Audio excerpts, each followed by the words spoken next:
So now we're going to do a standing float serve, and serving is one of those skills that every player should be good at because you can practice this all by yourself. Okay, so get a cart of balls and we're serving. One of the things we're going to focus on is your posture when you start and your release point. So rather than thinking tossing the ball in the air, we're just going to think laying the ball in the air. So we don't want to toss from a low position. The ball is going to be released kind of at shoulder height, and she's only going to lay it as high as she can contact it. I think a common mistake is players toss it too high. Remember, the float serve, we want to put our hand on the ball right on the equator and with a hard hand. So we don't want the ball to have spin on it. So if we roll our hand over the top, now we got top spin.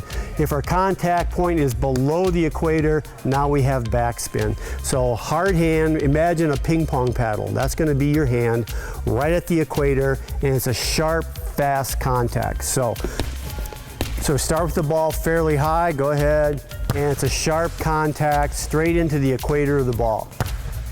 Okay, and it's going to be a weight transfer from back foot. When she actually touches the ball, her weight's going to be on her front foot.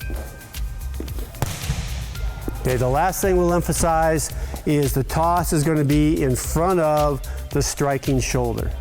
Okay, and the toss is going to allow her to transfer her weight forward. Again, a common mistake is the toss isn't very accurate, so players get in this position behind or out to the side or reach across.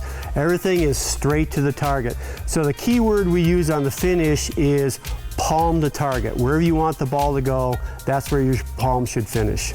So a couple more. Fairly low toss in front of the hitting shoulder on the equator, and she finishes palm the target.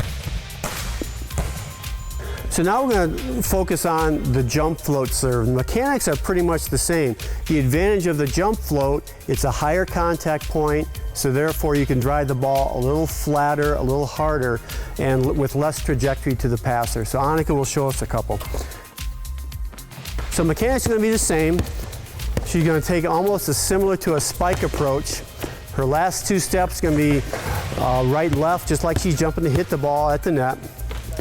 Tosses the ball or lays the ball in front of her hitting shoulder. Sharp contact right at the equator, and she drives palm the target, hard hand, right through the middle of the ball.